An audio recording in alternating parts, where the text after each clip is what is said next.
If you ever wanted to buy one of these, then you know it's a lot harder than it looks, thanks to sneakerhead culture, which got its start in the late 1980s. And by the early 2010s, sneakerhead resale culture hit a fever pitch.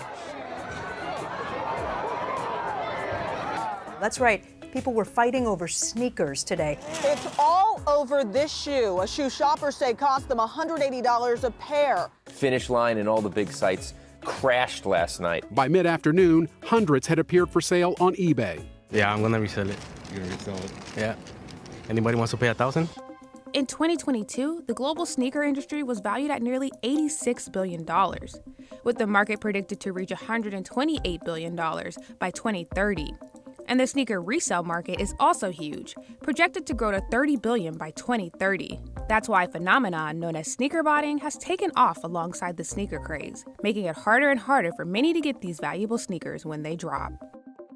A bot is basically just something that automates the checkout process. So when you go on a website and you buy anything, it asks you to fill out your credit card number, it asks you to fill out your billing information. A bot, it automates that entire process so that you can get through the checkout as fast as possible. Sneaker bots took off in 2012 when Nike released its Air Jordan Dornbecker 9 shoes on Twitter, requiring users to direct message them for a chance to reserve the shoe.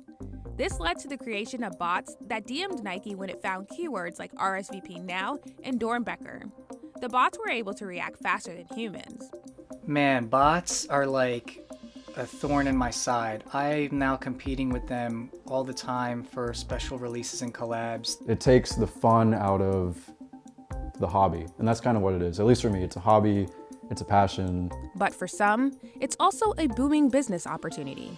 In 2022, I made a gross profit of $131,000 minus $15,000 for botting expenses, and then we still make six figures over the course of 1 year. CNBC dove into the sneaker industry to find out why bots have made buying sneakers harder than ever and what companies are doing to get ahead of the problem.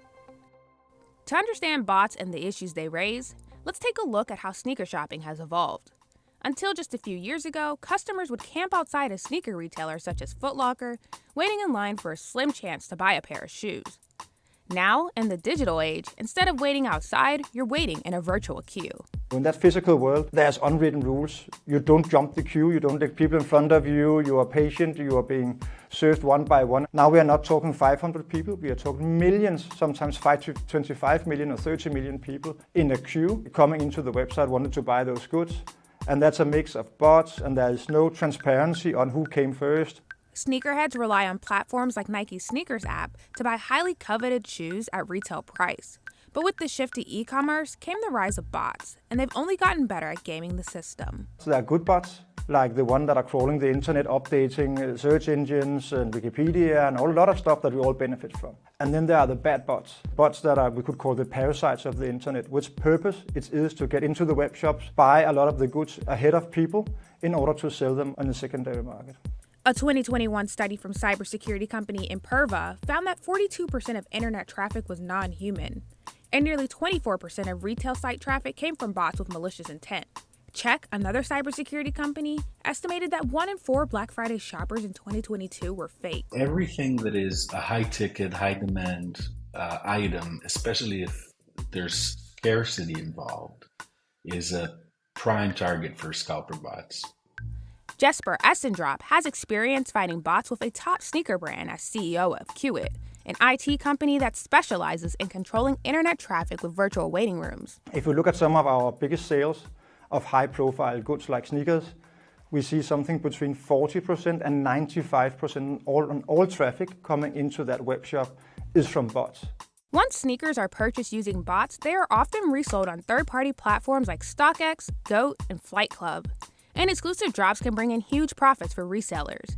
In 2022, Nike's Air Force One low off-white Brooklyn shoe, which originally retailed at $160, had an average price premium of 912% on StockX. They're buying inordinate amounts of product line and then jacking up the prices that are oftentimes unaffordable, if not abusive. The market was impacted in October, however, when Adidas ended its deal with the rapper Ye, formerly known as Kanye West, after he made anti-Semitic remarks. Now, more than $1 billion worth of his Yeezy line shoes are in limbo. Between that and the general slowdown in spending, Cowen Research Equity told CNBC the resale market is seeing a slowdown. But Adidas and other top brands like Nike and New Balance are still constantly under attack from bots. If we look at a concrete sneaker sale last year, 1.7 million visitors came into our website on a sneaker sale. Only 100,000 out of those 1.7 million visitors were actually real human, the rest was bots. In the past, Nike's sneakers app has come under criticism for the way it handles bots, with loyal customers complaining that they had to compete with bots on every single drop. Nike says the sneakers app receives an average of 12 billion bot calls or entries trying to game the system per month. A customer can submit an entry to a draw by selecting a shoe and a size. Nike then selects participants at random to buy the shoe, but some of these customers are actually bots. The 2022 release of Nike's Travis Scott Air Jordan 1 Reverse Mocha shoe received nearly 3.8 million entries, with almost 1.9 million of those entries being bots. But since then, Nike has attempted to make some changes. In 2022, Nike released updated terms and conditions aimed at fighting bots, which banned purchasing products for resale, saying it could cancel orders, refuse returns, charge restock fees, or close the accounts of people suspected of botting. But these terms only apply to US-based customers. Nike did not comment on why the terms don't apply internationally, or if there are plans to expand them, and botting is still a huge issue across the global market.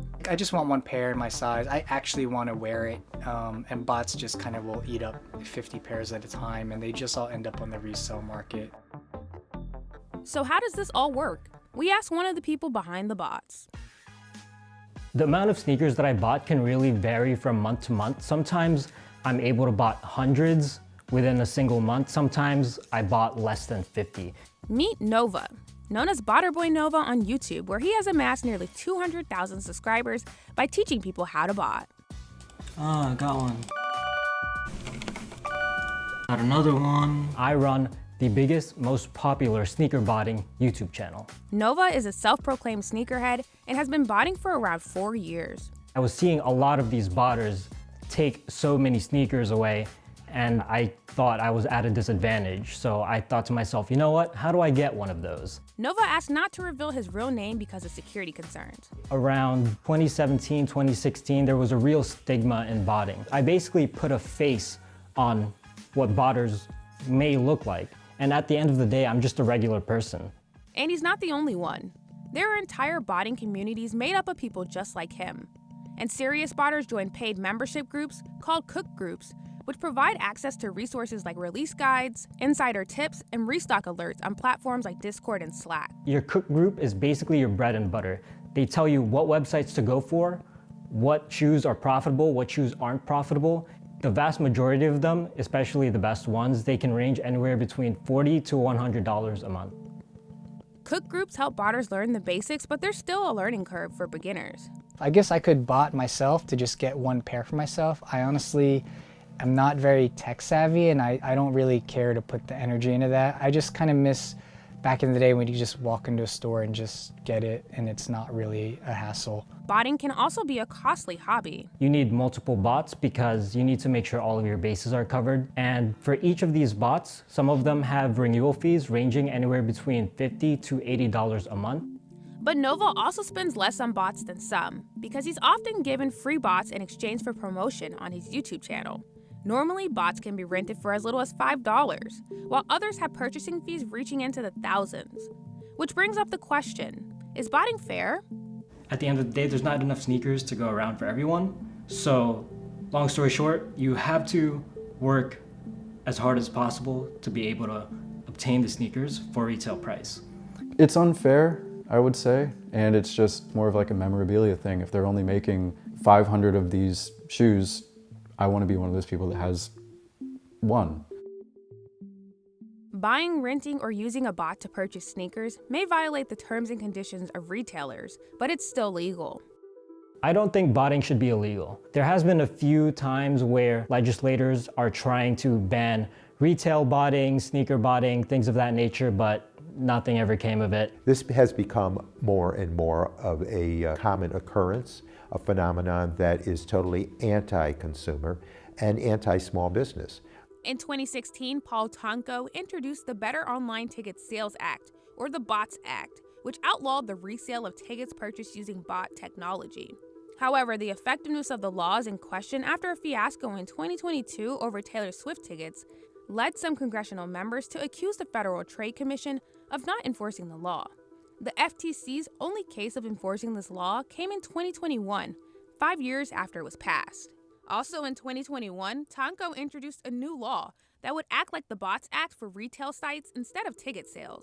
The Stopping Grinch Bots Act authorizes FTC to go forward, utilize the tools that we would give them with this legislation, where they could levy fines for those who have knowingly circumvented control systems. Congress has yet to vote on the bill, and it's unclear when this will happen. Even if it does pass, FTC enforcement is still key. It seems like something has to be done at some point because it's just kind of out of hand and kind of messing up the hobby for a lot of purists.